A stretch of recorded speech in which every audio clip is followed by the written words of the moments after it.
What is up, my friends? How are we? You're very welcome along to Wednesday's late night agenda. And yeah, I'll feel a little bit flat after the night before, but sure, look, we'll talk it through. And I hope you're all in good spirits, or as best as can be, with the situation as it is. Danny, how are you, my man? First super chat of the night in early doors. And yes, sir, we are going to win the league. You're spot on. You're spot on, but that still doesn't take away from the pain of last night, which still stings, to be honest with you. So nice to see you guys in. Appreciate you being with us. Arsenal currently winning, I think, 2-1 against PSV. But the Champions League doesn't really concern us anymore, unfortunately. So tonight, after we'd all calmed down and reflected, I want to have my say on why I think we exited the Champions League last night. Last night wasn't the night to do it. I wanted to do this when I was more balanced, when I wasn't as emotional as I was last night. And I want to go through it and give you my take on why we are where we are and why we're out of it at the first knockout stage. And yeah, so I hope you can stick with me as we go through the evening. We're going to give you some updates around Liverpool's recruitment, or who we're looking at. We're going to speak about the contract situation with Virgil van Dijk and the boys as well, and a few other bits and pieces. But I can't lie, it's deflating last night. To go out of the Champions League at the first knockout stage that we played in, it was a tough pill to swallow. But look, over the course of the two games, PSG probably shaded it, deserved to go through. I've no concern about anything like that. But you know, if you asked any of us at the start of the season where we would want to be come Champions League time, we would have said quarterfinals onwards. So to go out in the last 16 after top of the table feels hollow, to be honest with you. But I want to talk about why it happened. And again, from why it happened, I mean, not from the perspective of decisions last night or anything like that, but I want to look again to the lack of options from the bench and speak about the fact that I think, again, you can push this back on John W. Henry, Tom Werner, FSG, and the club for putting us in that position. You may have your own thoughts on it, and of course I welcome them into the chat. But for me, I'm going to have my say tonight on why I didn't want to be here doing another I told you so video, but I told you so, because this was always going to happen when we don't have enough bodies to rotate in throughout the season. We get to March and we're exhausted. Now, thankfully, it looks like the league's in the bag, so we'll see that through. We have a cup final on Sunday, and you know, we hope for the best for that one. But yeah, I don't know. I don't think PSG shaded it. Man for man, they outclassed us over two legs, said Philip. So last night, I thought we were much, much better, Philip. Much better. That was a performance that I could look at and think, yes, that was a marked improvement from the first leg. So I think shaded it is right for me. PSG, by far the better team in the first leg. I thought we were the better side in the second leg. In extra time, it only looked like there was going to be one winner if there was, and it was them. But other than that, look, I thought we probably didn't do ourselves justice last night. But I want to talk about why, and that's the key part. This isn't about blaming Arne Slot. This isn't about blaming the players. We've seen they left it all out there on the pitch last night. We've seen the exhaustion of Kanade, and that may have led to his withdrawal. We've seen Soboslai being run into the ground, Gravenberch as well. And that's more what I wanted to focus on tonight. It's not scapegoating anybody for last night's result. The result for me was just fatigue, again, catching up with us, and a very good competitor, of course, that we played against over the two legs. So yeah, that's what I wanted to start with. But before we do, let's just run through some of the stories that have been coming up since Schlotterbeck is a defender who Liverpool are looking at, according to many journalists. So we'll be talking about Nico Schlotterbeck a little bit later on as well. There's a narrative that's starting to form, and I'm sure you guys have seen it, and it's frustrating me. And the narrative is that if Liverpool only win the league this year, that is somehow a failure. And I don't agree with that one bit. And the reason I don't agree with it is probably the same reason I think many of you guys and girls won't agree with it. It's because nobody tipped us to win a league title at the start of the year. Heck, some people didn't even have us in the top four. So for me, whatever else happens, winning a league title means it's been an incredibly good season, an incredibly positive season, and a season that I didn't expect at the start of it. So let's be frank about that. I mean, The Athletic put out a piece that said, with the Premier League all but wrapped up, it's important this talented side have more to show for this season than just the title. This Champions League exit will hurt, but there are brighter times ahead still to look forward to. And it does hurt. It does hurt. You can talk about maybe being unlucky about the way the draw panned out and PSG being poor at the start of the Champions League and finding their way into it. But ultimately, we went out in the last 16. And that hurts. So for me, I want to talk about the depth. And this is where I'm going to be blunt. So if anybody's watching and doesn't want me to complain about the owners, well, this probably ain't going to be the one for you at the minute. Because for me, I look at the owners and I blame them for last night. I look at Hughes and Edwards and I blame them for last night. Because look at the benches and look at the differences. We made our changes with the couple of players that Arne Slot trusts, and it weakened us. They made their changes and it gave them a second wind and it pushed them on. And Doué coming on as an example gave them an outball, gave them another threat. And that's what the problem is for me. That's why under Jurgen for season after season, and now under Arne Slot, even with Slot trying to manage minutes as best as he can, we're exhausted and we're out on our feet by March. And it's only because we've built up this incredible lead in the Premier League that we will get that job done. We may well end up with a league and cup double, which is brilliant as well. But last night made me just feel frustrated. Because if I'm Arne Slot, I'm looking to that bench and I'm thinking, who's going to do it for us? Who's going to change it for us? And we've seen a Mohamed Salah that had an incredible season but looked absolutely exhausted.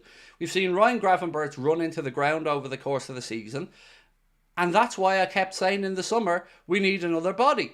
And that's why all the journalists who write all their crap about this squad being brilliant and everything being great are once again showing up to be spoofers.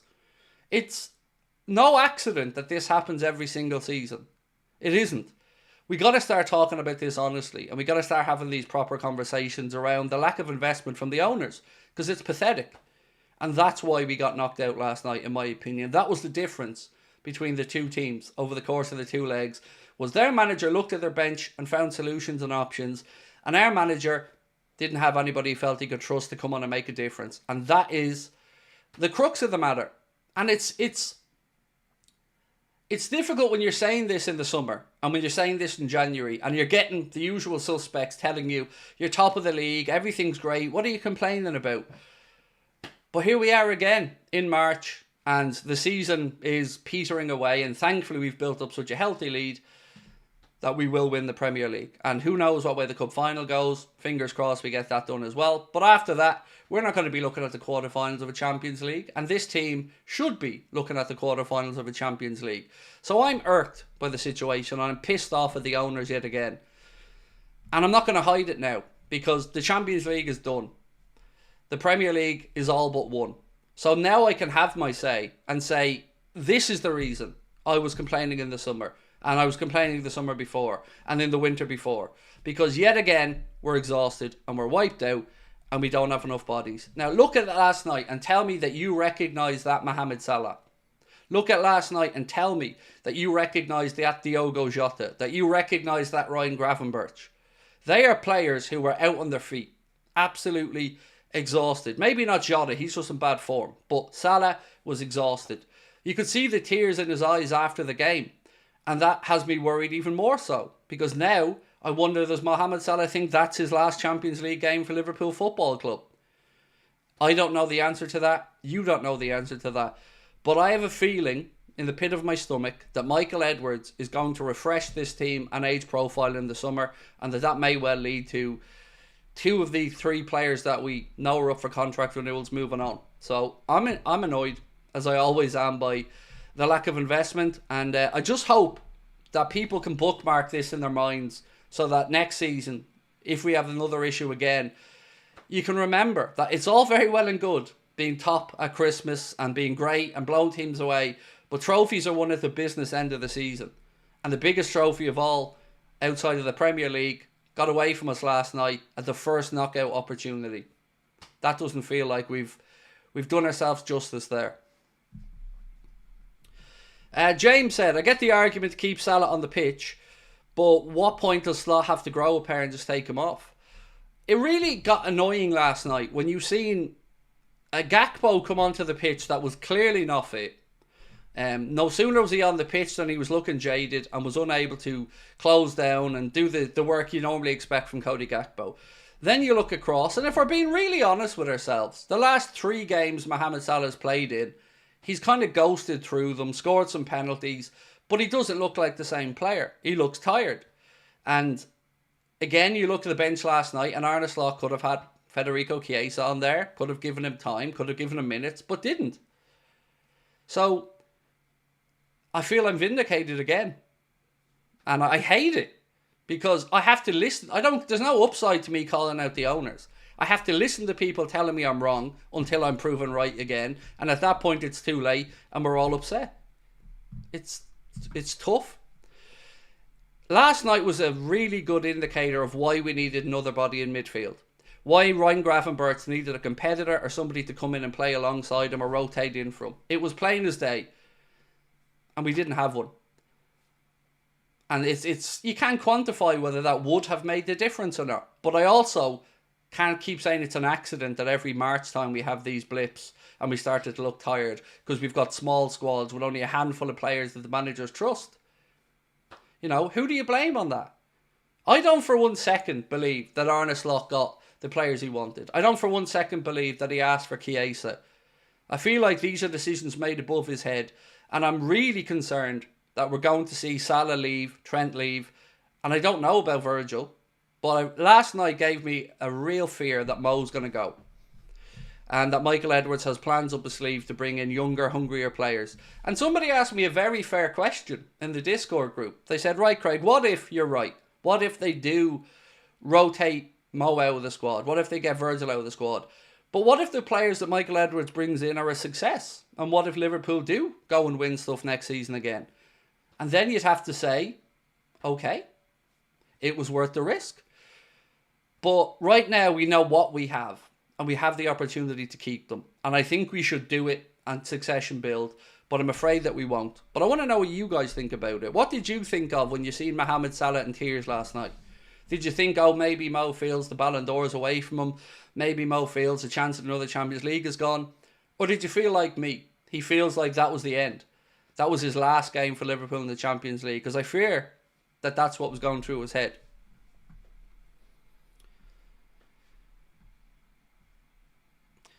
Philip said, I was at the game last night and I thought the pre-match atmosphere in the first 10 minutes were raucous, but their goal and general quality punctured it. So I've heard mixed reviews on what was going on in Anfield last night with regards to the crowd, but ultimately I never felt after 90 minutes that we were going through. I had a bad feeling going into the penalties. And then you look at the penalty takers who weren't on the pitch because they were exhausted. And that even makes my point further about these guys being played too much and too much being asked of them and not enough replacements. Because you couldn't tell me last night that having a McAllister and a Szoboszlai on that pitch to take penalties wouldn't have made a bit of a difference. But again, the manager had to do what he had to do. Danny said, crazy that in Slot's first year with no real signings, not his team yet sexy football and 2 cups potentially. If backed, we're going to be unstoppable. I don't know, mate. I don't know what to expect. Because what does backed mean? That's what we're going to figure out in the summer. But what do you guys think about Salah? Do you think he stays or goes? I'm going to ask in the poll so everybody can vote. Even people who can't comment can vote on this one. So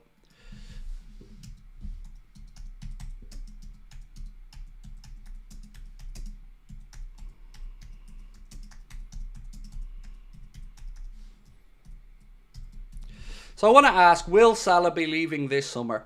Let me know what you think. Yes or no. Vote away on that one. And look, don't let your heart rule your head. Give me your honest view on what you think the club will do here and what's going to happen. So, will he be leaving this summer? Yes or no? We'll come back to that in a few minutes. Sam said, if we did what you think Edwards would do, it's too big of a risk. It's a big risk. It is a big risk. And there's no denying that there are some parts of the squad that need refreshing. Like, we do need a Mohamed Salah successor. We do need a Virgil van Dijk successor. But I don't think we need them just now. I think we should be doing this over the next 2 years. That would be my preference anyway. Ash said, I think for me, the realisation that the Balon d'Or is now out of the window is why Salah was crying. Having a mental season, but he'll know it's over now for that trophy. And I think it is over, in all honesty. You know, you can't be going out in the last 16 of the Champions League and thinking you can win a Balon d'Or. As harsh as that is. because most season has been incredible. But yeah, I'm sure it was a mixed emotional feeling from last night. It's tough. It was tough to look at. It was tough to see those images of him being that upset. How could Liverpool contemplate record goal contributor leaving? It's baffling regardless of age. Mo decline that significantly next season or two, if at all. So my argument, Phil, as a fan, and I suspect yours would be as well, would be, well, you don't get rid of Mohamed Salah. You keep him and then you use him sparingly, or more sparingly than we're seeing this season. So if I'm Arne Slot and I'm sitting down with Mohamed Salah and I'm saying, look, Mo, we want you to stay for a couple more years, but forget about chasing down golden boots and stuff like that, because we're going to use you more sparingly. We're going to make sure that when it comes time for the peak games in the season, that you're going to be at your fittest, at your freshest, and at your best. So you're going to play 60% of the games, 70% of the games, but you are going to be rotated out more because we want you at your peak. We want you at your best. If there was a conversation like that to be had, I'd like to think that Mo would understand that and say, yeah, I can see where you're coming from. Because nobody wants to be going out in the last 16 of the Champions League. Nobody wanted the players looking as exhausted as they were last night. They didn't want it. You don't want it. The club won't want it. The manager won't want it. Nobody will. But we've got to talk about why it happens. Off-White said, don't you feel the club will use this against Salah? Sorry if it's a repeat question. I just hopped in. I don't know, honestly, because it's so difficult to figure out what's going on at the club right now. Because it's, silence. Silence from everybody at the club. I'm going to read you out some words from Virgil van Dijk. You may have heard them already, you may not have, but I want to read them out to you because they give an insight again into how nobody, even the players, know what's happening here. So we've heard lots of theories from people saying that they think the contracts might be sorted and they're waiting for the club to announce X or Y or they're close. Well, not according to the man himself. So Virgil van Dijk on his contract said, it's not on hold, nothing's on hold, there's just ... I keep saying the same thing. If there was news, you guys would know it. I don't even know myself. Everyone knows there are some conversations going on behind the scenes, but that's about it. Asked about his future, Virgil said, I've got no idea. I still have no idea at the moment, genuinely. At the moment, I don't know what will happen next year. If anyone says they do know, they're lying to your face. So the captain still doesn't look any closer to signing a new deal. Mo still doesn't look any closer to signing a new deal. And we also got confirmation that Trent does indeed have a contract offer on the table. Paul Joyce confirmed that Trent has an offer from Real Madrid on the table as well. So this seems to me, like I said all along, a conscious decision by the club. Because I've never believed that they drag out the contract extensions this long if they really wanted to get them done. I feel like they've lowballed them and they're going to paint them and vilify them to be the bad guys when they move on. That's my take as a Liverpool fan. Can't speak for everybody else.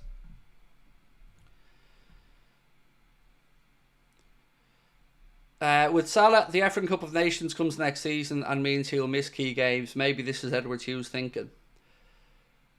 Don't know. Can't say. Yeah, I don't know. But again, that would come into my mindset of, well, let's use them sparingly again. Difficult one. It's a difficult one because we don't know. And that's the God's honest truth about it here. You and I don't know what's happening. But when you've got your captain coming out and saying, 2 months away from the end of the campaign, 2 and a bit months, that he's still no closer to signing a new deal. Then you see him standing there talking to the president of PSG and the sporting director as well after the game. And I just get the feeling that the club don't want him to sign. That's just, I'm not saying it's a fact, but my gut feeling is that the club don't want him to stay around. Maybe Virgil. Maybe they say Virgil. But I don't know about the others.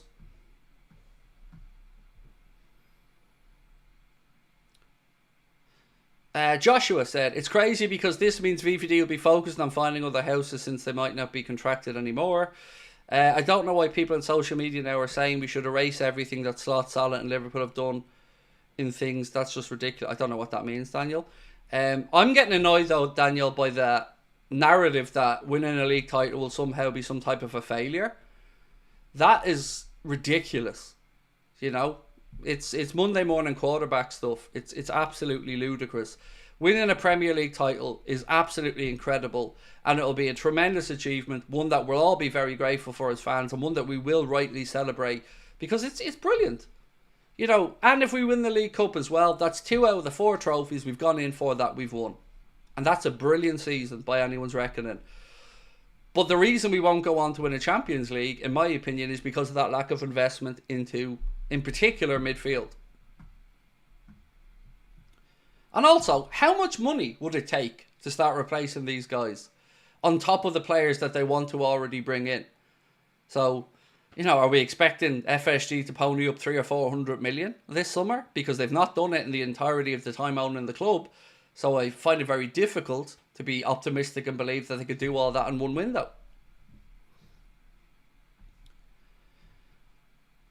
Like, think about this again logically, sorry. It's not that hard to renew 3 contracts if you really want to do it. The only way you make it hard is if you're lowballing or you don't really want to get it over the line. And here we are again now where you got Virgil coming out and saying, not close. Again, these owners are a piss take. And I don't know how people believe the shit anymore. It's honestly embarrassing at this point that we went out last night in the last 16 because we didn't have enough bodies for Arne Slot to utilise. And that's the crux of it for me. Yes, of course, on its own, PSG are a really good side and fair play. But I don't know, I feel disappointed after last night. We're looking at the season now and we've 10 games left this season. 9 in the league, 1 in the cup, and we're going to be sitting watching the Champions League quarterfinals with our feet up and no interest in it. And we should be in the quarterfinals. We should be expecting to be in that level.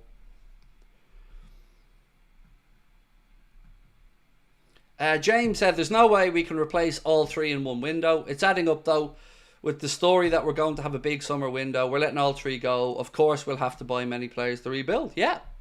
Now look, you've also got to say that, you know, Edwards' track record of finding players is good. And you seen with PSG last night. You bring in young players and get them buying into the manager's plan and they can achieve a lot. So I'm not saying that what Edwards is doing is necessarily going to be the wrong decision. I don't know. None of us do. It's uncertain. But what I am saying is it feels like a big risk for wholesale changes and more players being left to go out the door. Big players. That's my worry.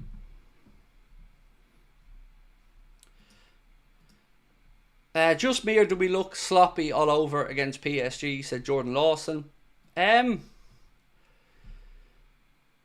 No, I think we looked brilliant up until the final third. If I'm being really honest with you, last night I thought it was the attack that let us down. I thought our midfield was brilliant. I thought our defence was really good as well. Not perfect, but you're never going to be perfect against, you know, attackers and players that PSG have. But I really felt like we were brilliant and our forwards for once let us down. And we don't say that very often because we haven't been let down by our attackers. But last night we wasted too many opportunities. And again, Salah looked like nowhere near the player we know he can be. We need 5 slot-approved players and replacements, said Steve, for contracts not renewed. Also, allow the Champions League 1 to 8 seed to choose in seed order their round of 16 opponent. Or what Arne said, whoever finishes first plays the weakest team, the lowest ranked team after the knockout round.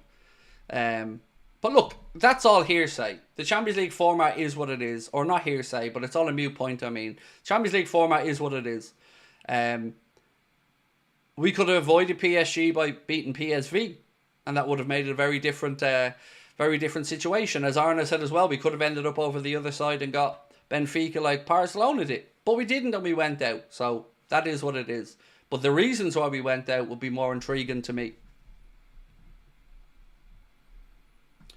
Hex said, it feels like they want to offload some of the higher earners. They will hide behind the fact that the players are getting older, but VVD and Salah have years left, in my opinion. So VVD, I would say yes. And by the way, did you see Wayne Rooney moaning and going in on via VVD last night, saying that his defending's lazy? Saying that some of the attacks the PSG had were coming around because of the laziness of our defending.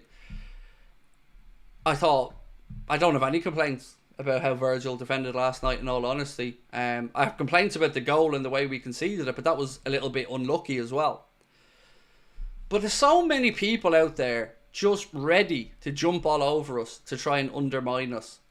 I counted yesterday on Sky Sports and there was 16 articles or pieces on the first page of Sky Sports app about United. 16! And they weren't even in the Champions League yesterday. It was nuts.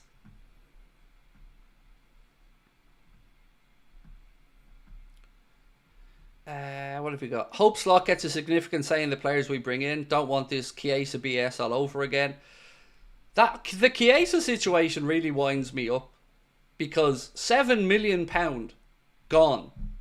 Plus whatever the transfer fee was. For a player for what? You telling me we couldn't have got another midfield body in that Arno would trust and utilise the money there? It really winds me up. Looking at the bench and knowing, well, we might as well write off 3 of these players on the bench because Arno's not going to use them. Then you've got 2 goalkeepers, so that's 5. So then you're looking at your bench thinking the manager has 2 or 3 players. And then it's the same 2 or 3 players every week when he wants to rotate or change or make subs.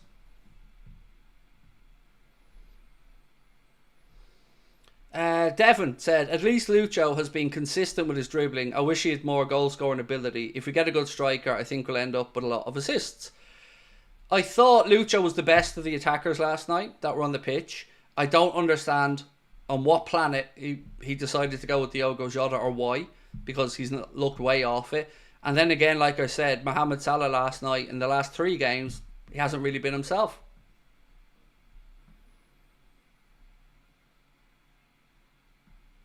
Mukarab said, Craig, save this comment. In a couple of years, when renewing contracts, they'll complain that they don't have the money for increased wages with Salah, Trent and VVD gone.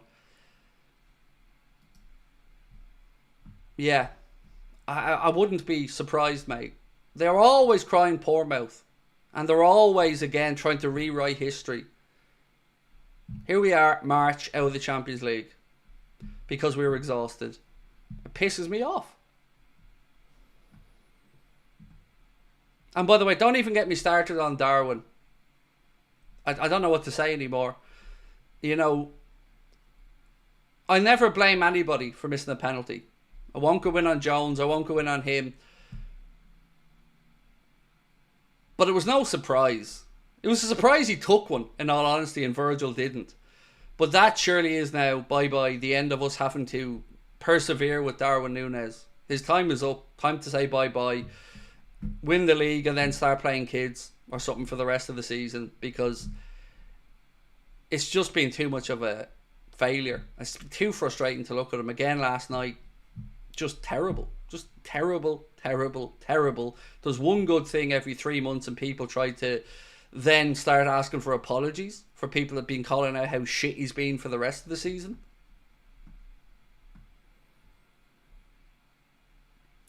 Naheem Buck, welcome to Anfield Agenda FC, and Josh Atkins as well. Thank you. Love how no one gave us a sniff of any trophy, yet as soon as we get knocked out of a cup, it's a massive failure. All these pundits piss me off. Yeah, but it is a failure to go out of the Champions League in the last 16 when you've won it. When you've won the league format, or when you finish top of it, sorry. You know, it feels to me like we failed in the Champions League this season. You know? I don't know if anybody else feels that way, but if I asked all of you at the start of the season for your predictions or your desires for the season, I'm gathering it would have been something like minimum top 4, maybe pick up a cup and go into the quarters or further in the Champions League. And we failed that. Going out in the last 16, it just feels so anticlimactic against a good team, but we should have been 2-0 up last night after 15 minutes. 10 minutes even. Mohamed Salah missed 2 really, really good chances in the first 10 minutes. And it just then had the bang of one of those nights, didn't it? Michael Dunstan said, hope you're well, Craig and team and Connor. Very upset last night to go out. It was tough. It was tough now. Our opponents deserve their credit and fair play to them. The referee wasn't great either, but again, you know, I feel like the reason we went out last night was a lack of options for the manager. Philip said, I was amazed Nunez took a pen ahead of Gakpo, took one and scored an actual match recently. So look, as I said before, sometimes it is up to manager saying who wants one, and players will put their hand up, and then you go from there. But I mean, there was no indicators to suggest that Darwin Nunez was going to come up and do well with that penalty. There was none.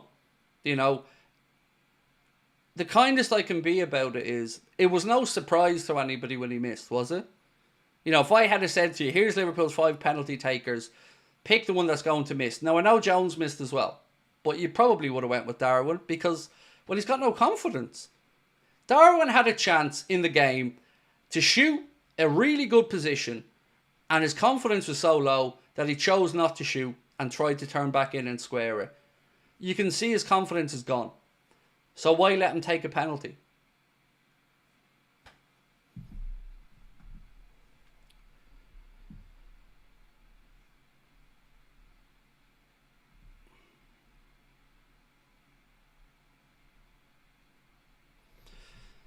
I don't know what Michael said, where you will always sit there and say one thing, the players to make the difference in January. We need some, and they know now we need it, and it's too late. That's the same every season. Every season we get to this point when the window's shut and all the yes men journalists have blown smoke up FSG's arse again because they haven't got the balls to actually say what needs to be said. And this happens, and then everyone's looking around surprised, as in, oh, what's happened? What's happened is the same thing that happens every year. A lack of investment in the squad costs us when it comes to the business end of a season. Season after season.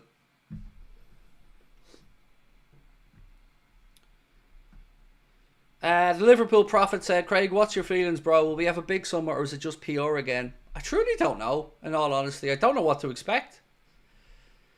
I would imagine there has to be some type of a plan. But how do you... like, let's say Virgil stays and Mo and Trent goes. Let's just say. How do you sell that to the fans? I mean, I don't even know how these journalists have the balls to even write columns anymore without asking the question of what's going on with the contracts. You know, because all they ever do is tell everyone that it's in hand, it's being worked on, everyone's confident behind the scenes, blah, blah, fucking blah. But they don't do their job and put the pressure on these owners and ask, what has Richard Hughes been doing for 9 months? Because I promise you, there's one of two answers. Sorry, I didn't mean to stick my fingers up just there. There's one of two answers. It's either they've no intention of extending them and they've just dragged this out so they don't look like villains and we can see what happens, or they're trying to lowball them. That's it. They're the only reasons. And I fear it's probably the first one.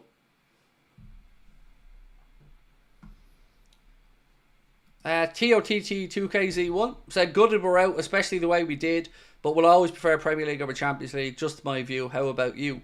Normally, mate, I want the Champions League. But this season, I said it maybe a couple of months ago after Mo said it as well. Yeah, there'd be something special about this because it's Arna's first season. We'll be able to have another crack at the Champions League. But yes, I'm with you for this season, 100%. Winning the Premier League is going to be incredible. And, you know, seeing these players be able to go out there and share that with the fans and the city, I'm looking forward to seeing that as well. But it'll feel very sad if there's a few players leaving and we're celebrating a league title win knowing that these guys are going to be elsewhere next season. So, I asked the question, will Salah be leaving this summer? There's still time to vote on it. If you're watching and you haven't voted, please do take a moment to do so. And we'll then come back to it in a couple of minutes' time. Right, so look, rather than me go through and give you all my takes tonight, I want you guys to steer the conversation. So, have at it. You tell me what you want to discuss around the club at the minute, and we'll go from there. I don't want to push my agenda onto everybody.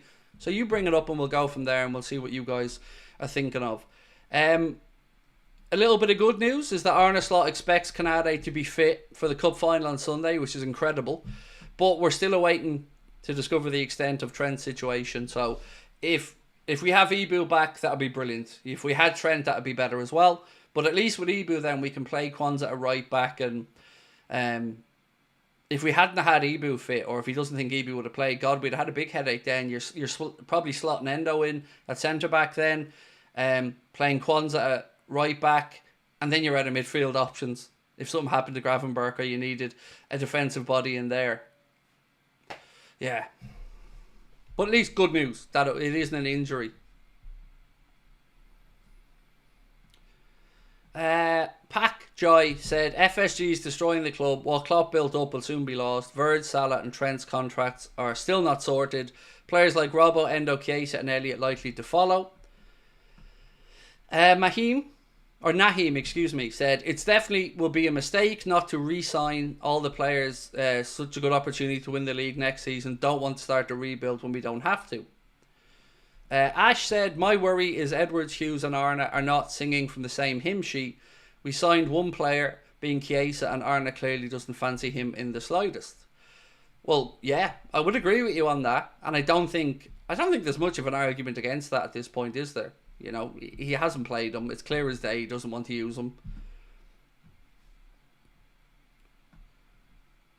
We would probably be defending this year if we had invested at the start of last season. Well, look, last season in February time, we're right there, ready to challenge with Arsenal, Manchester City, a very tight title race.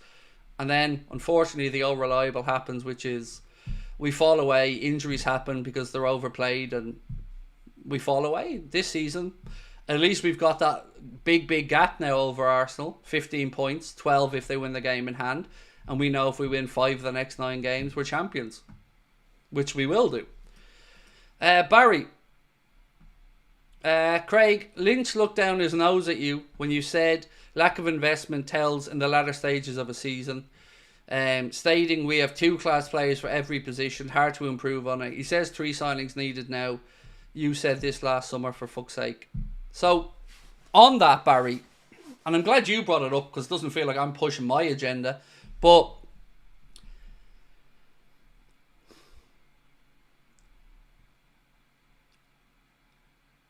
I know my football, and I don't care if these guys are journalists or not. I know I'm right. I don't need Lynch, I don't need Paul Gorst or any of these other lads to tell me about football. I know it. I know it inside out. I know it as well as anyone. And I know I'm right. And I'm right when I say these things more often than I'm not. And I take no pleasure in it. None. Because I want the investment. But now you understand my point, why I keep calling these journalists out, Barry, because they haven't got the balls to say it. They know it deep down. And you'll start to see it come out now over and over again. But to look me in the eye, like you said, and say we've got 2 great players in every position, no, we fucking don't. He knew that when he said it. I know it now. Your good self knows it, Barry, and everybody else does. And every year, these same clowns just try to undermine us all and belittle us for saying the blatantly obvious stuff, that this lack of investment over the course of a long season is going to bite you in the ass. And they're supposed to be journalists. Look back at history, look back in the last 3-4 seasons and tell us we're wrong. We're absolutely right. And here we are yet again. So, as far as I'm concerned, each and every one of them are not journalists. They're just an extension of the club's PR team, and they're doing the fans a disservice. And fuck them, all of their outlets that they write for, and they deserve every bit of stick that they get. Because they're just happy to take the soup. That's it. They want the access, they want their balls tickled by Uncle John, and they don't have the moral conviction to stand up and fight for what's right and say how they really feel. You know it, I know it, and the world knows it. There's only one person who stands up and says it. That's this idiot. And I do it because I've got nothing to fear. I don't care about the access. I do it because I know I'm right. And I know somebody has to represent the very, very large portion of our fan base that is displeased with the owners of this football club. And I tried to do it in as eloquent a way as I can. I tried to say it over and over again. But I'm not putting up with any of them clowns anymore. They're all nothing more than yes men. And the people know it now. The fans know it. They see through the bullshit. All of their institutions that they're writing for are failing. I could burp the alphabet and get far more traction than any of these clowns do with all the shit fucking outlets they write with. I know people that have worked for some of these outlets and have been told to push positivity, been told to blow smoke up the owners' arses. So they can look down their noses at me all they want, but I don't care, because I'm going to rinse them over and over and over again. And if they have a problem with it, fuck them. Grow a pair. That's the way I am, Barry. I don't care about it anymore. They're all done. I tried to play the game. They tried to belittle us again. Fans see through it. Mo looked tired yesterday. He's practically played every other game. And every other forward are not up for it. And the team are relying on him every game. Yeah, I'd agree with that. But the problem comes is that there's always a fear to take Mo off. And it's an understandable fear. It's an understandable fear because he has a moment in him. You know, whether we end up getting a penno or whether Mo plays that pass. But it is that reliance that becomes a problem at times. On a night like last night, where it was very, very clear that we could have done with some extra legs there. And that Mo was just exhausted. His touch looked a bit off. His passing looked a bit off. Everything just seemed a bit off with Mo last night. And he's allowed to have an off period. You know, he's a human being. But then, as you said, it's the lack of options. It's the lack of real trust. So where are all these two great players? Tell me where the two great players in every position were last night. Where was the great player to come on for Mohamed Salah? Where was the great player to come on through the middle? We had a great player to come on the left in Cody Gakpo, but he was not fit. You could see it. Where was the great options to come in midfield? They don't exist. They don't exist. So, this summer, ahead of time, don't let us be in August arguing with each other again. This summer, it's time to speak up, and it's time to start demanding what we should be getting, which is investment in the squad. End of. We need to come together as one voice, as fans, and demand it. Because it's not selfish to ask for a bare fucking minimum. It's not selfish to ask for what other clubs are doing. And don't let these idiots undermine you on social media. If they have a pop at you, tell them to go fuck themselves. Because they don't have a backbone. And I don't care how upset they get. How many of these gobshites jump on X to try and have a pop at me. I don't give a shite. Because I'm saying what I feel to be true. And they're just pandering to a narrative. Because they don't have courage. I don't care. They're cowards. Each and every fucking one of them.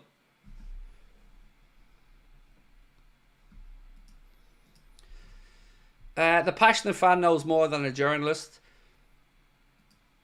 It's not that you don't even need to be too clever to see through this stuff. Like, it's very clear we need more legs. Like, again, just to go back to the simple point Barry made.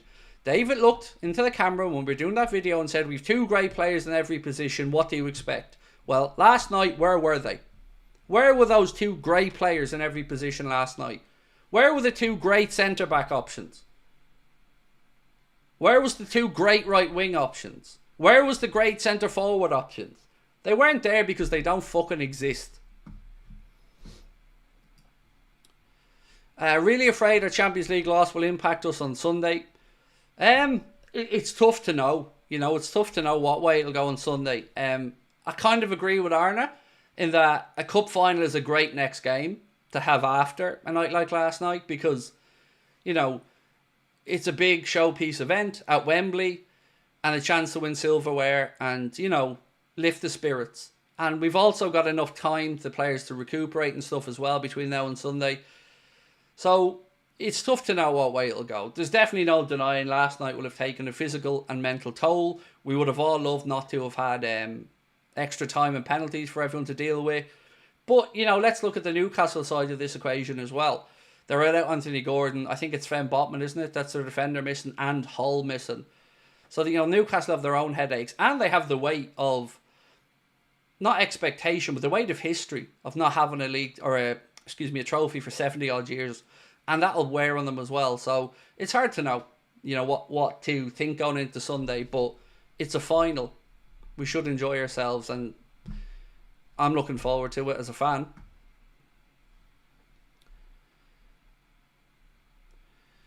Adam, nice one, bro. Thank you. Ticket and hotel is booked. See you on the 28th. Thank you.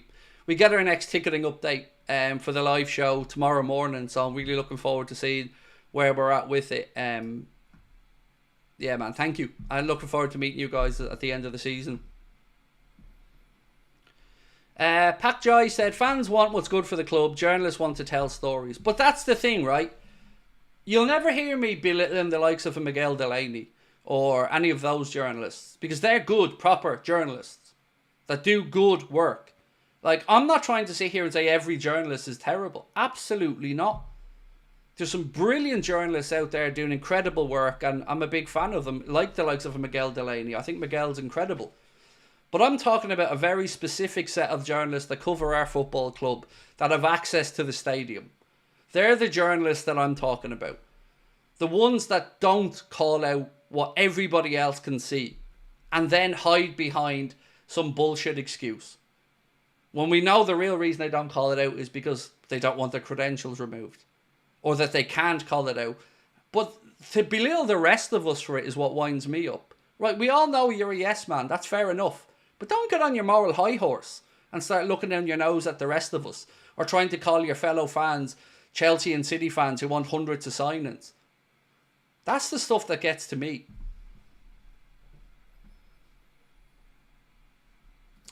Stargirl said, I also think he took Dom and Maka off, who were tired because he's got one eye on Sunday. Would you risk not starting them in the final? No, God, no. Do you know what really disappointed me the most last night, actually? It was the lack of impact from Curtis Jones when he came on. I was looking for Jones to start the game. If you watched my preview, you would have seen that. But there was nothing last night from the subs that came on. Even Harvey, they just weren't able to get into that game at all or have any real impact on it. And it was really underwhelming, because you see Man City, PSG make their changes. Young Doué comes on and has an impact, starts buzzing around, finding pockets of space, giving us problems, stretching the game. We did nothing. We looked out on our feet and like we were clinging on.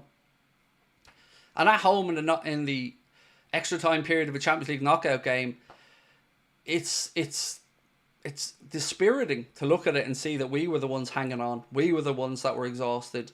But I hope that this leads to change, the real change and progress that we all want, and investment. Horda said, contract situation is affecting our performance. Well, that's another thing that I've said a lot of the way through the season. It's completely understandable. These guys are humans. If Virgil and Mo don't know where their families are going to be next year or in the summer, that's going to weigh on anyone's mind.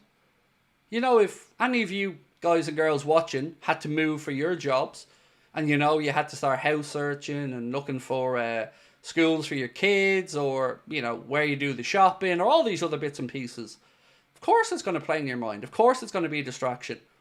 Anybody who's moved house will tell you it's one of the most stressful things in your life. So that's why I've always found this argument of they're all professional bullshit, because they might be professionals, but they're also human who feel human emotion. And this insistence of always painting the rosy narrative, it's just fake. But then again, a lot of football is fake these days, because we're all supposed to believe every word that comes out of everyone's mouth, even when it's nonsense.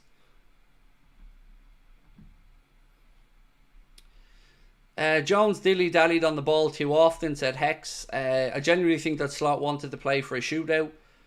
Well, honestly, Mukrab, normally I'm confident going to penalties. Last night, I had no confidence going into that penalty shootout. I was hoping beyond hope that we found a way through, but I wasn't confident about it. And I'm still baffled as to why Virgil chose to attack the cop in the first half. Small things, I know, but that's not the way it's done. We attacked the cop end in the second half, and he won the toss, so he had the choice. So yeah, there was a couple of things about last night I didn't like, but ultimately we should have been 2-0 up in the first 10 minutes, and that game should have been put to bed. But we were wasteful in front of goal. The two chances I'm thinking about are both falling to Mohamed Salah. One of them is blocked by, I don't know if it was Nuno Mendes or Pacho, but one of them blocked it. And then there was another one that Salah put wide when he had the goal gaping about 12 yards out. A peak Mo Salah, fresh and at his peak, and I mean physically and mentally there, not with his age, would have buried that.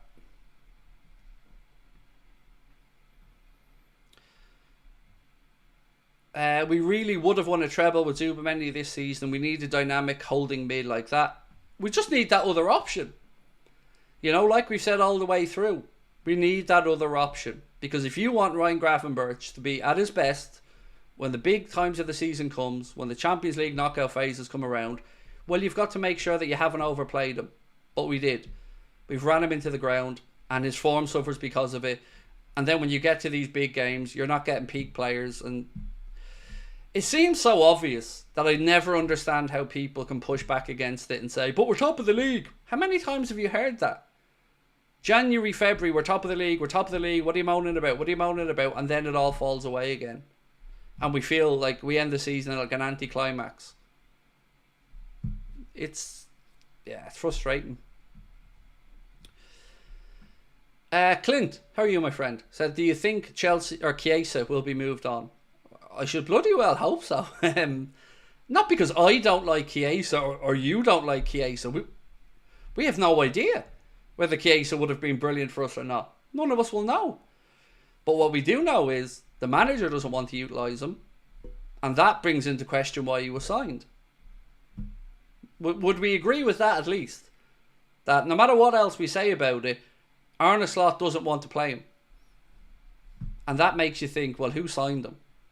Because if a manager signs a player and it's his only signing for that season that will be able to play, because obviously Georgie Mamardashvili's on loan, you're not going to not bring in your boy and play him. It's insanity. But also look us all in the eye then and tell us that we can't afford to give contract extensions when we've pissed 7 million in wages and 12 or 13 million quid on the player up the wall. But we couldn't give a contract extension to Virgil or Mo because the money isn't there. Fuck off. There's so much double speak from the club that it's embarrassing.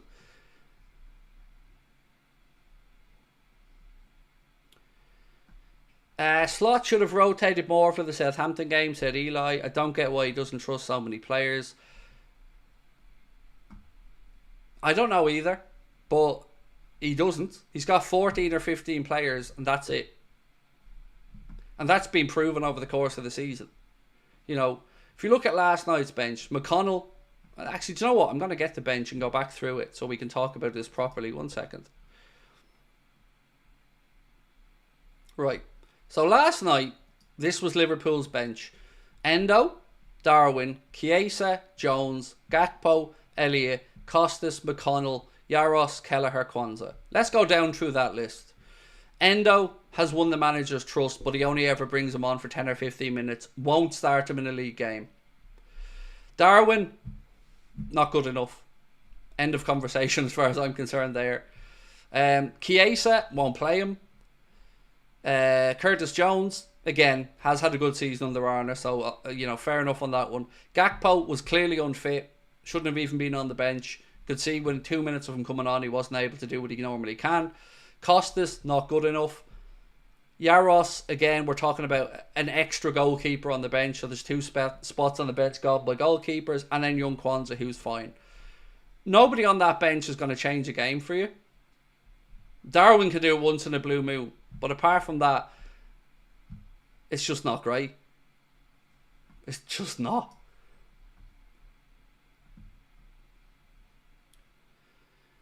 Who do you think starts in goal on Sunday? It's a good question. Do you know what, Chris? I haven't given it much thought, mate. I haven't given it much thought. I want to say a couple of thank yous, actually, if I may. So, obviously, last night, we didn't get the result we wanted. And, it hurts us all. But we had the one small upside, I want to say, is we broke the channel's record last night.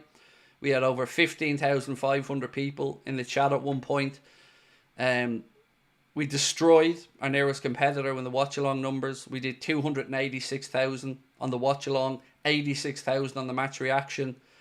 And I want to say thank you to everyone for sticking and showing your support. Even people that couldn't comment because we're on members only. I appreciate you sticking with us.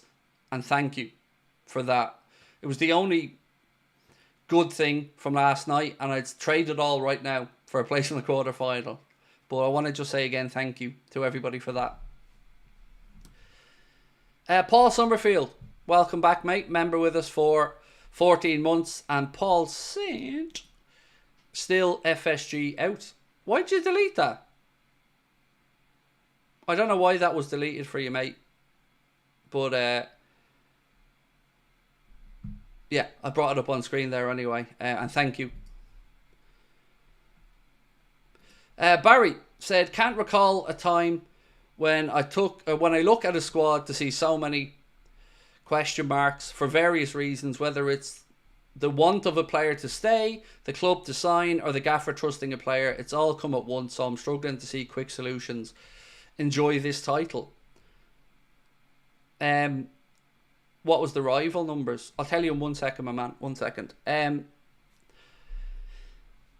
My fear, Barry, and I've said it many times, was that I don't want this to be an isolated league title win. I want us to go and defend the league title next year. And for me to do that and do it, or believe confidently we can do that, you need to keep your Virgil van Dijks, you need to keep your Mo's, and then ease them out over the next 2 years. So I've got the same fear as you, bro. And that's that this is going to be something that we then rebuild for a few seasons. So what was the next number? So Redmen did... Now, it's difficult because they do their match reaction in one long stream. So they did 5 hours or so worth of content and they did 187,000 views. So if you put in our match reaction, which, you know, would be a fair comparison because still gives us less time streaming, we beat them by about 185,000 views. Which is, I mean, I don't know what to say. Like, beating your nearest competitor by 180,000 views. Yeah, I don't know what to say to that. Like, it's humbling and it's appreciated. But yeah, you know, it is what it is. I can only speak about how proud I am of our community and what we're doing. I don't really care what anybody else does, but yeah, appreciate you all. Michael Edwards has proven he only goes by the spreadsheets, nothing else, said Eli Woods. Well, look, I can't sit here as a fan and tell you that if Edwards gets rid of Salah, gets rid of Trent, gets rid of Virgil, that the players that he's going to bring in won't be very good players, because the history we have with Michael Edwards signings is that they've been very good signings. You know, I'm honest enough to say that. But what I don't want is the transition period between the two. If we're going to have a new, younger, hungrier breed of players coming in, I'm absolutely sound with that. But I think it needs to be eased in rather than all being done in one big fell swoop. And nor do I have the belief that the owners are going to fund that. If I'm being really honest. Fund what it would really take to do it properly. But I do have faith in the players that Edwards will single out. And Hughes will... Well, by proxy, I'm giving Hughes credit. But it's just about... Is that going to see us drop down to 3rd or 4th for 2 seasons while we build this squad back up? And that's, I think, my biggest concern. Barry, thank you. So kind of you, mate, gifting 50 memberships as well. I mean, really, really top man, Barry. Thank you. And to anyone that's just got those memberships, welcome in. Looking forward to your comments and thank you. Chris, broken records are so well deserved, man. I know you say it's down to us, but none of us will be watching, subscribing, if not for you, rolling on the next round. It's look, it's a team effort. You know, I can do my part, and I can have my moments where I'm endearing or charming or funny. But I've said this for years. It's the kind-heartedness in the chat. That's the difference. And that's not an accident. We fostered that, and we've worked hard to make sure our chat is welcoming. At the expense of subscribers. But it was the right thing to do, and it's paying off now. And one of the first things that everybody always says to me, whether they come on for a video on our channel or is the kindness that they get met with, and the positivity that they get met with, and the appreciation for them giving up their time to come on. And that's down to you guys. So thank you.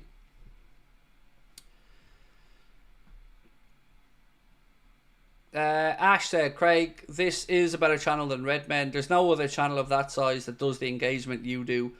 Sometimes detrimental to you, but nonetheless, that's why you're number one. So, I want to break that comment up for a second, Ash. With regards to the interactive part of what I do versus, let's say, Redmen, I'll never judge anybody for that. Because I couldn't do content a different way. I only know how to do this. So could I sit here and do a 90-minute stream where it's just my voice and I'm ignoring the chat? No, I couldn't do that. I'll be honest about it, I couldn't. I'm not capable of doing that. But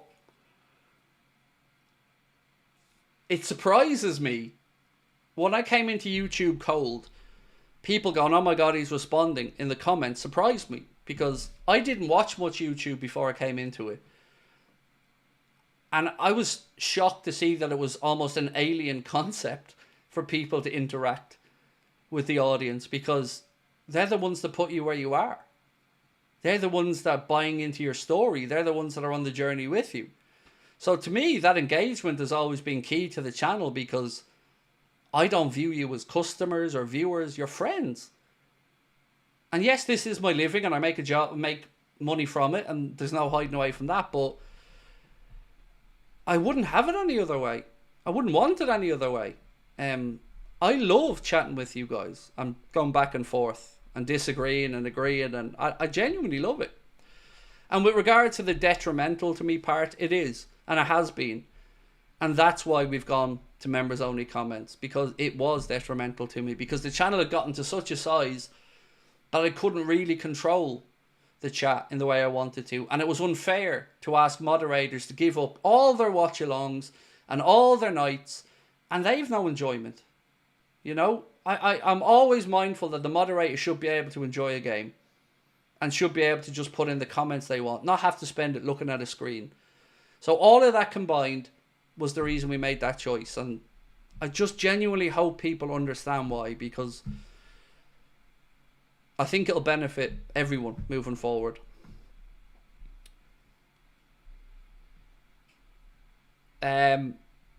Goulet of Madrid is to be gotten in the bench in Madrid. Somebody like him would be a good addition to the squad, said Just Henry.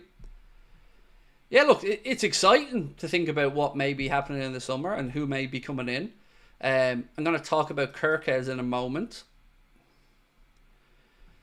Devon said, the chat seems more manageable and enjoyable. My favourite Liverpool channel, and I love you, Craig. I don't mind paying $3 to be able to chat. Thank you. Thank you, mate. I don't like financial barriers being a problem for anyone, which is why our content is free and always will be free. But I had to draw this line to protect myself. You deserve to make a living, and I hope it's a good one. The last few months have been incredible months for us from a financial perspective on the channel. But I just take the same wage, as I always say. I don't go up and down. I take my wage and the rest stays in the company for the future. Matt Denny said, my only hope is that FSG stop looking at the club as just an asset to be fattened up for an eventual sale. But it clearly is just that for them. Perhaps this year they finally cash out. So I agree with you on that 100%. I don't think there's any emotional attachment to the club from the owners. I don't. No, it's not to say that there has to be from owners. But you're right. I don't think that they care. You know, as long as the value is going up and the money's coming in the door and the Champions League revenue is cha-ching in the tills, I don't think they give a shit. Do I really think that it keeps them up at night if we're third or fourth versus we're first? No, not for a second. But what happened when we didn't qualify for the Champions League? You know what I'm about to say, right? What happened? Dominic Szoboszlai, Alexis McAllister, money spent when that Champions League teat wasn't there to be milked. And that's not an accident either. John, thank you, mate, for gifting 5 memberships. Much appreciated, my man. John Oedinger, appreciate you.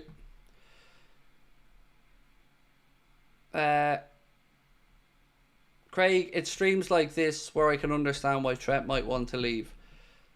I mean, when we look at how cheap the owners are. No, I knew what you meant, Muckrab man. I knew what you meant. But thank you for clarifying it anyway. Yeah, look, it's... I get you. You know, if I'm Trent, am I looking around and thinking, well, this Liverpool team has ambition? I don't know. You know, the owners will tell you one thing, but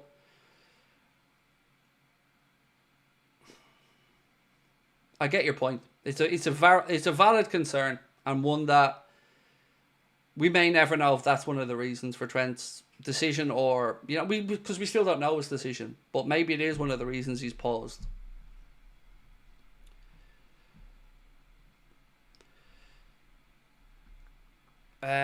Right, what have we got? Guillermo, thank you as well, mate. Smokey, appreciate it. Right, let's check in on the poll. So we asked, will Salah be leaving this summer? And 69, so pretty much 70% of people said yes, they think that he will be leaving this summer. And you know what? Up until last night, I was probably more feeling he was going to stay, but seeing him as upset as he was, I couldn't help but feel like he feels like that was his last Champions League game for Liverpool. And because he was so upset about it, you can see that he doesn't want it to be. You know, do I believe Mo wants to stay and play for this football club? I absolutely do, 100%. Nothing in my mind doubts that. And it was even reinforced by hearing Mika Richards on Match of the Day say that he spoke with Mo at Fiorentina about Mo saying that he dreamt of coming and playing for Liverpool. There's somebody in the comments of one of my shorts said, but why did he sign for Chelsea? Well, there's a really simple explanation for that. Liverpool didn't have the money when he was at Basel to sign him. We wanted to. We tried to make a deal, but we couldn't get to the number. So he went to Chelsea. That didn't work out. Then obviously he went to Italy and ended up eventually getting that dream move to the club he wanted to come to. And this is why it makes it so gut-wrenching to see the great man last night, as upset as he was, because he probably feels like this decision's almost been taken out of his hands unless he takes a huge pay cut. And with a man who values respect that much, I wouldn't take the pay cut in his shoes. I wouldn't. Doesn't matter how much you love the club, respect is important. And you've got to be respected in your pay for what you're doing. No pay rise, fair enough, but to offer him considerably less than he's getting is a piss take. That to me is a fuck you offer.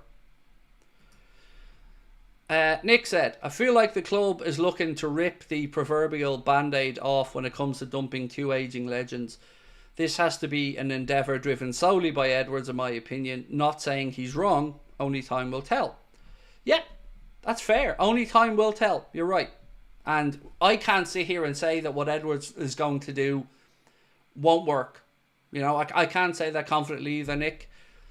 But I feel like of all of them, Virgil very clearly should have 2 more years in him, in my opinion. You know, the experience at centre-back is one that I don't think you can undervalue. You know, how many players do you see going on at centre-back very, very late? Because that experience and how you read the game is key.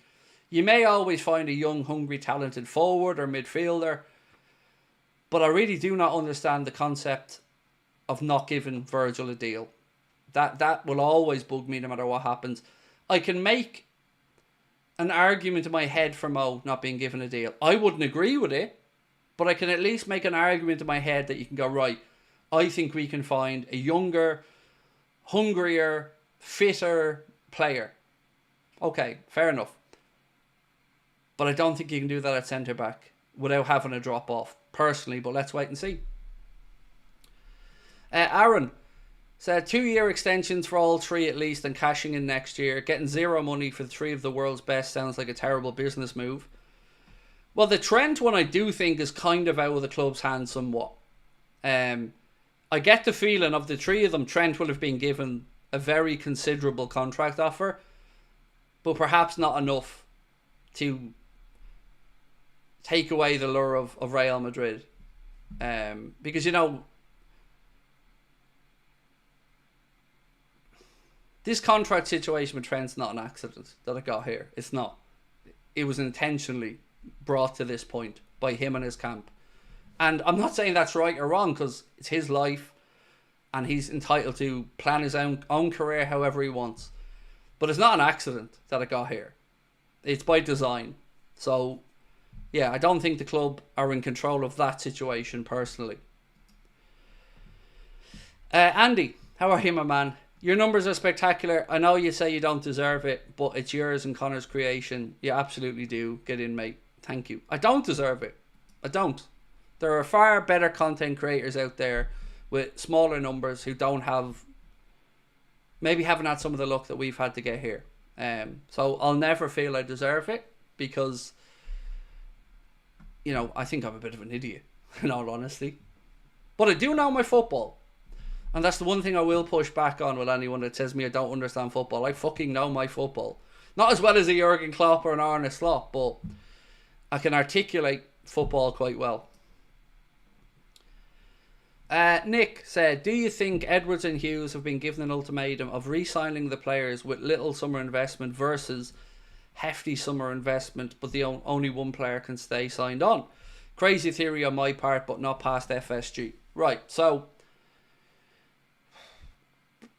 I guess the question might be so what's Mo on? 350 grand a week. I'm going to have to get the calculator out here. Nick, bear with me, bro.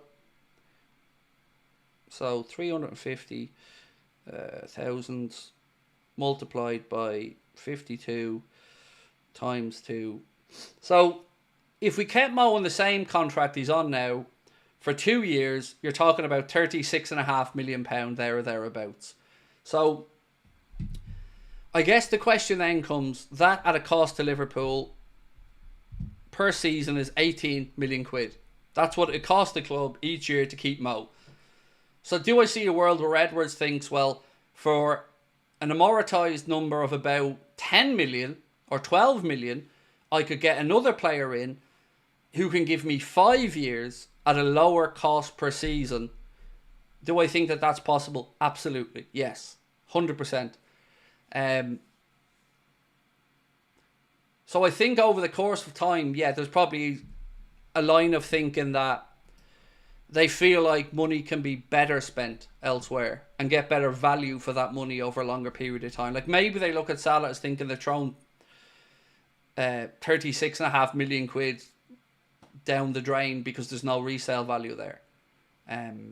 Again, I guess we're all hypothesizing here, Nick, right? Because we don't really know. Barry, Craig, can we have a poll, mate? How many outgoings in the summer? 0 to 2, 3 to 5, 5 plus. Just interested to see if others expect big change like myself. Would it be better to go outgoings or incomings, Barry? Because if you're talking outgoings, well, if you're thrown in, let's say, Tyler Morton's, Nat Phillips, it gets a bit. Do they count? Do they not count when you're talking about moving on? So I'd say go for incomings, first team incomings, if that's all right, because I think that makes the most sense. So bear with me. Okay, I'll ask you a question, Barry, because you're always so generous, mate, but I'll word it slightly differently if you don't mind.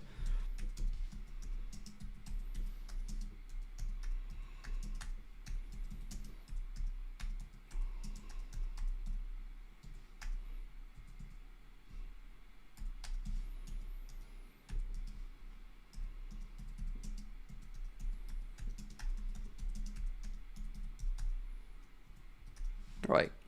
Okay, let me just put in the answers now. What were the ones you asked for, Barry? 0 to 2.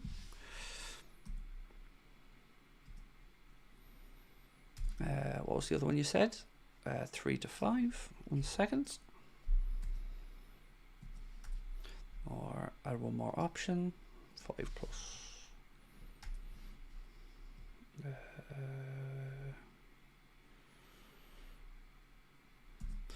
Okay, so I said, how many first team squad regulars will leave this summer? So how many first team squad regulars will leave this summer? 0 to 2, 3 to 5, or 5 plus? Gio, how many players do you think we sign this summer? I don't think I can give you a fair answer, Gio, when I don't know what's going on with the contracts. So I'll give you 2 answers if that's all right. One that sees all 3 leave, and one that sees 2 of the 3 leave. So if all 3 left, what I think we'd need, and what I would expect as a fan,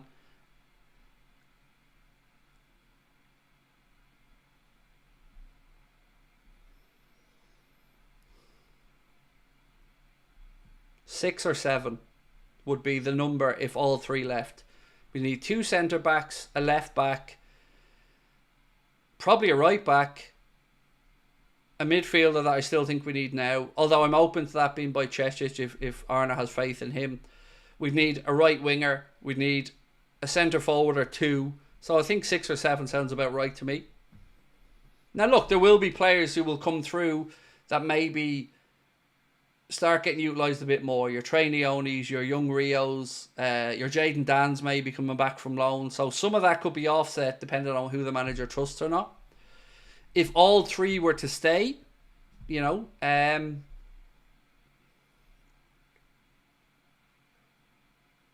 4, probably.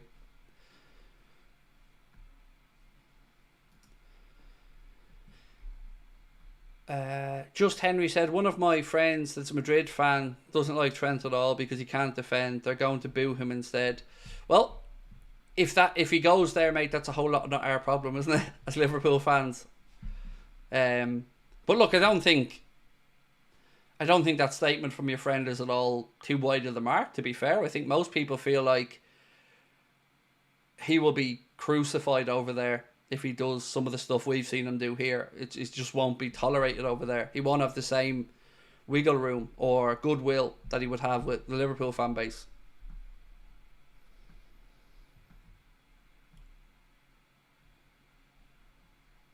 Boeing Zabadi said, I think outgoings is a good idea. Just first teamers like Jota, Darwin, Lucho, Harvey. Yeah, so I'm going to start going through some names if that's okay. And I'm going to tell you what I think is going to happen with them in the summer. So let me get the squad up from yesterday. Well, please do vote away in that poll, by the way, in the background. But I'm going to go through yesterday's matchday squad. And I'm going to tell you who I think stays or goes.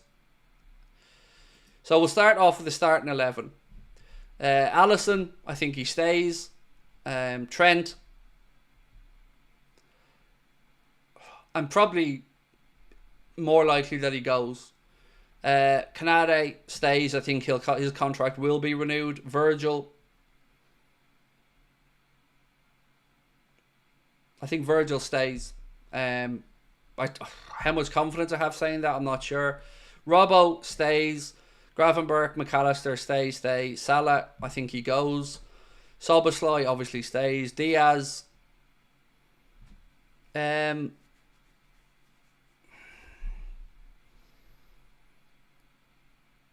think he probably goes, but I wouldn't sell him. Jota, I would sell, but I don't know what's going to happen with him. Moving on to the bench. Endo. Oh, God. I think he might want to keep Endo around, in all honesty. I think Endo's probably earned his trust as somebody who he can utilise in a few positions. So I think Endo might be one of the few players who've potentially won Ireland around to some extent. Darwin, gone. Chiesa, gone. Jones stays. Gakpo stays. Elliott, unfortunately, I think he goes. And I don't want him to, but I think he goes. Costas goes. McConnell alone. Yaros contract's up. Kelleher contract with 1 year to go will be sold, and Kwanzaa stays. So yeah, that's what I think happens. So a lot to change. I'm not sure on Diaz. Like, the forward situation's a really intriguing one, because I think if you ask most people to remove 2 forwards from the forward list, they'd probably say Jota and Darwin. But I think we may see Darwin and Diaz be the 2 that actually go. And I was shocked to hear that Diogo Jota hadn't scored a Champions League goal in 4 years. That really shocked me. But it also shocked me how bad he looked yesterday again. If Virgil stays, who would you bring in? You mean if Virgil only stays, I think is what you meant, Stephen. Who would you bring in? It's really tough. I don't know the budgets we're working with. So, if we lost Trent, who would I bring in at right back? I'd probably look for somebody about 25, 26 to compete with Bradley, because I don't think we can rely... I don't think I could sit here with a clear conscience and say to you that Conor Bradley is going to be the guy next season, because we don't know if he's going to pick up more injuries or not. So I think you need to have a really high caliber player to battle with him. So... who that would be, I honestly don't know. You're going to say Frimpong 50 times in the chat, and I'm going to say, I don't think so. But I don't know who it might be. Salah. We're starting to see names like João Pedro being mentioned. And I'm going to discuss that in tonight's late night video, because the price tag is absolutely embarrassingly high. At 100 million is the number that's been mentioned. If the club had real ambition, they try and get a Nico Williams, or maybe even try and get Rodrigo out of Real Madrid, but again, you're paying top dollar there, and that's not really what Liverpool do, is it? Liverpool look for those up and coming, underappreciated players. Rafa Leao is falling off a cliff. I don't think it should be him. Adeyemi might be an interesting one.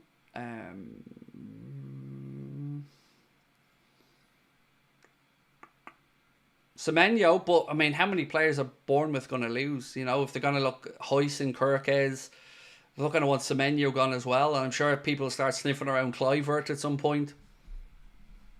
Gittins is an interesting one, George. Yeah, Gittins is an interesting one.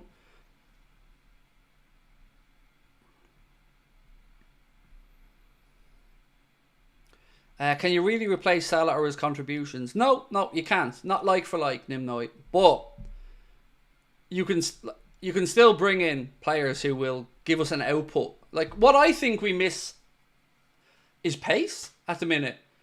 You know, that was something last night that was a noticeable difference for me between our attack and their attack. We used to have the red arrows, right? You used to have Mane bombing down one wing, Salah bombing down the other wing, just pace everywhere. And last night, Diogo Jota looked like he was running through custard. Diaz is fast-ish, but I wouldn't call him lightning. And Salah isn't as fast as he once was. And then you look at their attack and you just see the pace of a Dembele. I think we need pace. Pace is really, really key to me. So if you want pace, you're usually looking at a younger winger. Mbeumo is an interesting one. I love Mbeumo as a player. Really, really love Brian Mbeumo. And I think Brian Mbeumo would... I think Liverpool fans would love him, in all honesty. I do. I think he'd come in and be a workhorse, contribute goal-wise, Premier League proven, 24 years of age. Look, you don't need to twist my arm on Mbeumo. I think he's a brilliant footballer. Nick said, strong feelings that we have to rely heavily on youth players to save us in a few years' time.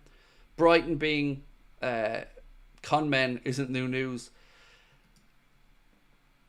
Like, look, I know there are people who want you. He's 26 now, I think. Who? Mbeumo? No, he's not. He's 24, maybe 25.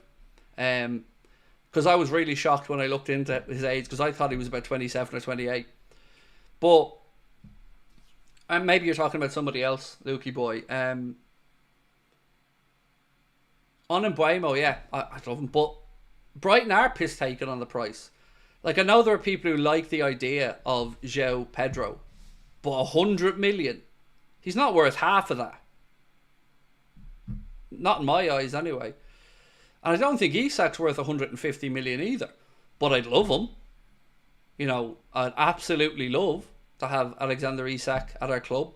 But I don't think he's worth 150 million.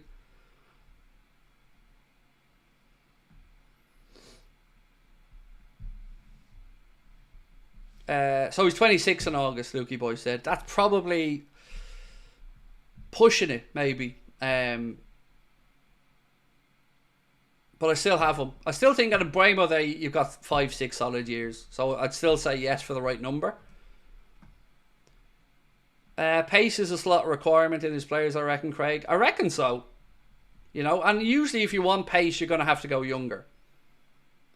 Because, you know, as players get older, it's natural they lose a yard of pace, and they usually make up for it with other attributes like better reading of the game, being more economical with their movement, or, you know, having more assists.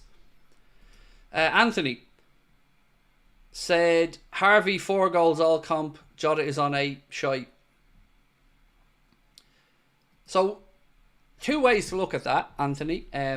Elliott's not had much football this season. Some of it because of injury. But yeah, it's not a great return. And Jota is just unreliable. And I don't mean form-wise. Like, if you're saying, do I think Diogo Jota's a good enough footballer to play for Liverpool? Oh, God, yes. 100% yes. No doubt in that. But he's not robust enough. And if we're going to have a squad that has 15, 16 players the manager trusts, then they best be players who are fit.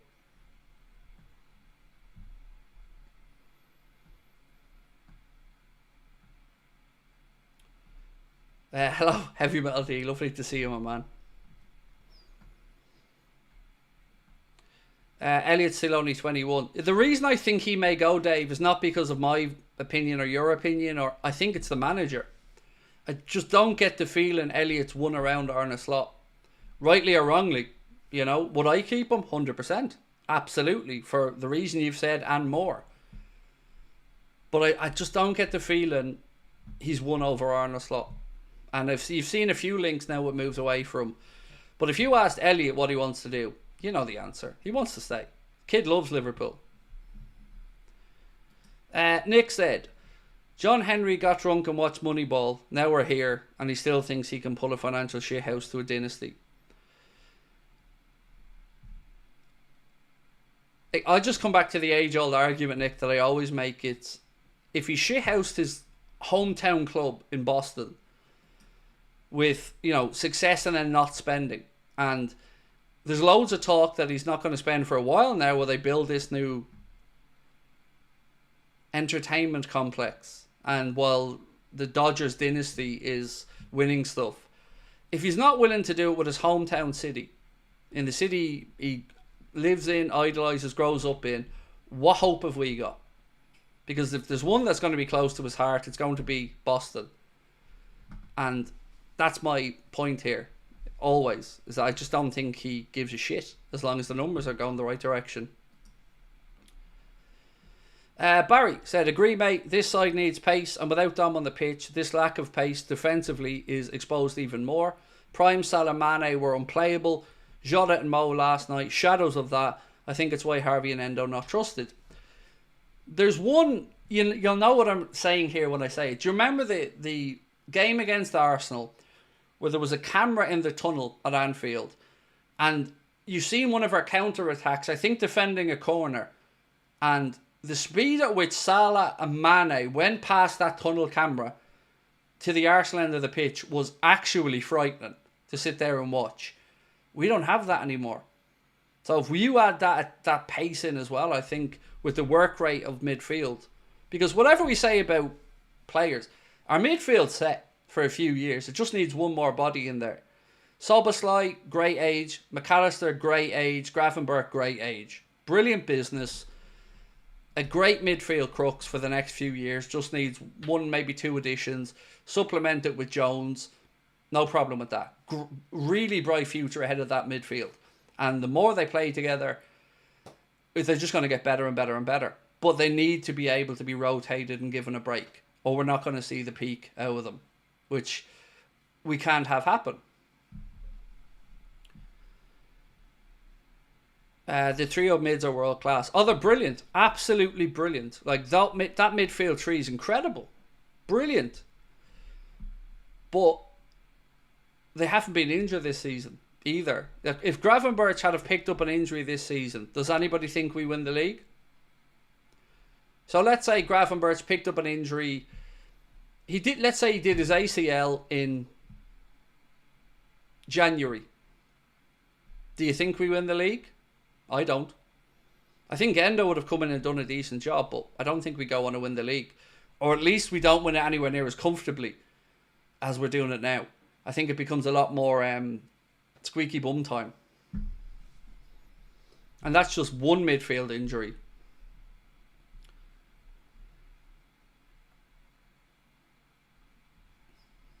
Yes, because we're facing Arsenal. Fair enough, yeah, fair enough, Jaden. I get your point. Right, let's check in on this poll. So we asked, how many first team squad regulars leave this summer? The options are 0 to 2, 3 to 5, or 5 plus.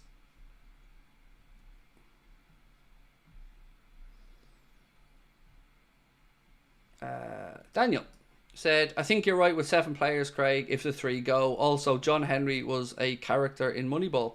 I know, I watched the film. Him, Billy Bean. I've watched it, yeah.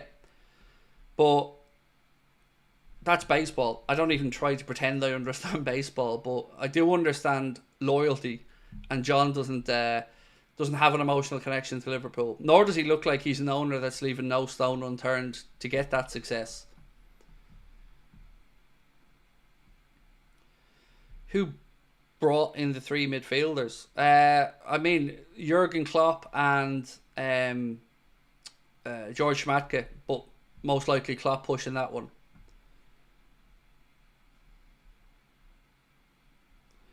Barry said my 5 plus departures is the least likely according to the chat. Perhaps I'm missing something. I think it's a tough question to answer, Barry, unless we know what's happening with Virgil and Mo. Because I would say if we knew they were leaving, I'd say your answer of 5 plus becomes the right one then. I think at the moment there's some uncertainty about 3 players and we don't know what way that's going to go. Oh, Vinny Jr. penalty miss an extra time. Wow. Interesting. Mad how quick they got that equaliser, wasn't it, in the tie tonight, or the first goal of the game from Conor Gallagher inside 30 seconds. Dave said you have to have gone to the hospital tonight. The radiographer asked, how many do you drink at night? I said, I don't know. I'm an alcoholic, not a fucking accountant. Okay. I just hope you're okay, Dave. Let's just go with that one, man. I hope you're okay, because, you know, I'm relying on you to bring me some type of tasty snack at the show in May, Dave. Stevie Boy said, as time goes on, I fear Trent, Mo, Verge are all leaving. Well, Stevie Boy, after last night, I'm now convinced that we're losing Trent and Mo. I'm still hopeful on Verge. And I say after last night because I've always thought that Trent's likely to go. And after seeing Mo so upset last night, I think he thinks he's going. And the fact that he was that upset makes me think, of course, that he doesn't want to go. But he may have to, unless he takes a massive pay cut, which will probably foster a little bit of resentment internally with him, understandably. So, yeah. But I still don't know, Stevie Boy, how, if that's the case, how do you sell that? Like, if you're FSG, Hughes or Edwards, and you've made that decision that you're going to move on the 3 lads, how, from a PR perspective, how do you sell that to the fan base? Any suggestions genuinely helpful? Because I've been thinking about this all day and I've no idea how to do it. Because you can say the players wanted a new challenger to move on. Maybe in Trent's case, but the other 2, you know, that's bullshit. You can't say you didn't have the money to keep them because we know that's bullshit. So how do you sell it? Nimnoy said, last night I saw Mo completely heartbroken and it suggested that he isn't going to be here next season.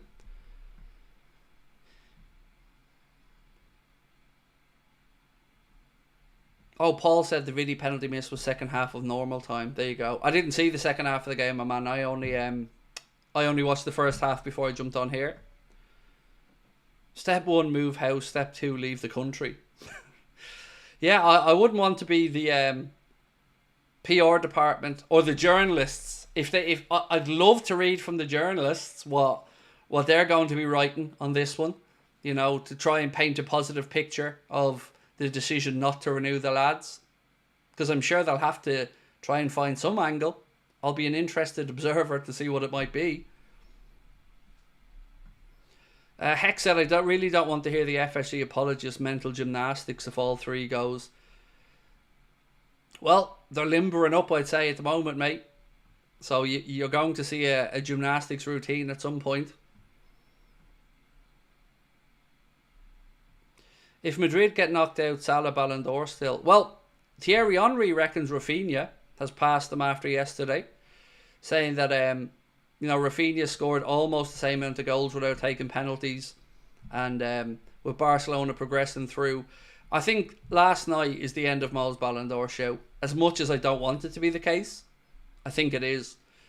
It's difficult to make an argument for someone to win a Balon d'Or just off Premier League success and going out in the round of 16 in the Champions League. Maybe if you're getting to the semi-finals and get knocked out, you'd have a show. But I think it's too much, to be honest with you. I don't think it's going to happen, and I don't. It's sad saying that because I'd love them to have got I was going to say a Mohan d'Or, a Salon d'Or. Yeah, I'd love them to have got a Salon d'Or. Dave, enjoy Pornhub, mate. Don't splash out on the premium though. I've heard it's not worth it. Did you see the clip of Mo and Trent having what looked like a heated discussion? I did, but I don't know what the case was, so I don't know if there was or wasn't. Right, look, ladies and gents, appreciate you all for jumping on with me again tonight. If you can, drop a like for me before you head off, but I do appreciate your support. We're going to put a news video up in the next few minutes, so give it a watch if you get a chance, and I will see you tomorrow. Same time, same place, 8:45, and appreciate you all for jumping in tonight as always. Much love.